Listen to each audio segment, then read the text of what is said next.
Okay, we'll start with an opening statement from Coach and then go to questions. Weeping may endure for a night, but joy cometh in the morning. This was just a phenomenal win for Team 50. We had been sowing. We told you that. And I knew at some point we would be able to reap. And I'm just grateful that I had a chance to, lead this group. I think they got tired of losing close games, and the communication in the huddle was phenomenal. I thought our game plan was superb, and I thought their execution of it was even better. Took those 2 timeouts in the fourth quarter, and each time it felt like that Kentucky might be building something. Just what? I guess, Yeah. Was that something learning from previous fourth quarters? Yeah, I had said to my husband, I said, if we ever get a lead again, I'm just going to call a timeout so that we could talk it through, And I didn't have to say a word.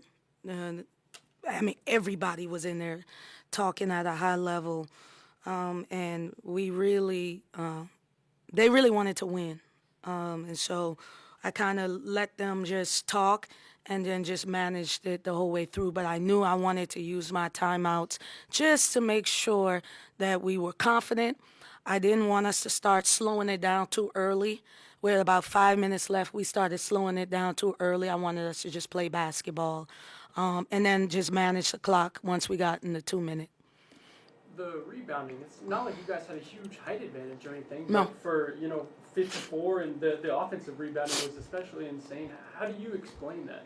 Yeah, I guess I talked to my husband a lot. My husband was like, no toughness, no chance. And that's what I put on the board. No toughness, no chance. I even posted it a couple days ago. And I just really believe that. And we wanted to be the tougher team tonight. You're always proud of your defense, but in a vacuum game to game, is this one of the more prouder nights? Correct. Yeah, absolutely. Amor, she's in the running for Player of the Year in the SEC, if you ask me. Elite level point guard. We took it at her, though. We made it really hard for her. And I just told the team, if we do what we got to do, by the time she gets to the fourth quarter, she won't have the legs to make the shots she wants to make. And she missed them. But that was because, Maddie had her, Tam had her, our whole team took turns guarding her. I think one time even Christine had her. And that's what I told them. I said, if we try to go our 5 versus their 5, I don't know that we could beat them. But if we go our 14 versus their 5, I feel pretty good about it. Your mottos before the season started was joy. And a lot of emotional losses this year. But for you, exemplify what you're feeling in this moment. A lot of kind of hard-fought losses, especially in conference play. But to beat a top 10 team, a certified head coach in your home ground, but as well, there was visible emotion after losing to Oklahoma, but you guys came back like it never happened. What are you feeling right now based on how you saw your girls play from the moment the game started to the moment the game ended? Yeah, I'm the word joy, just super proud of them. Here's the thing. As a coach, we don't win those games. Our players win those games, all right? We just give them the game plan, and my staff did a phenomenal job of that, all right? And we just leave it up to them, and then they have to win the game. So I was incredibly proud because I felt like our team wanted to win the game, from Madison Scott all the way to everybody that even didn't get in. And they did it, and we were just there to manage them. So I'm really proud of them for that. Seems like Mariah Noel's been getting the most out of her minutes lately. What have you been thinking about her play in the recent games? I just love her. I think she plays with joy every time. Practices with joy, has a joyful attitude, and we need that. And I have been telling y'all, and I know y'all thought it was coach speak, we need a bench. And I thought in the Oklahoma game, after I watched it, I thought we lost it due to fatigue. And so that was on me. Now, players win games.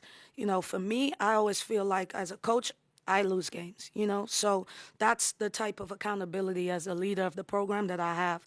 And as I watched the film, I kept asking myself, why would Toddy hand it off to Maddie to stop that kid from shooting the 3? Why would Maddie miss a layup that y'all saw her make today? Fatigue. So I have to trust my bench. So my bench came in and played, and they were phenomenal. And KK is not a bench player, so we just needed her to buy into her role. You know, Tam started for us, you know, and Mariah has been phenomenal. But everybody that came in did their part, and it was instrumental. Only 2 second half turnovers. What was the difference after coming out of the locker room in the second half? Was a kind of shaky first half. Yeah, just trusting our offense.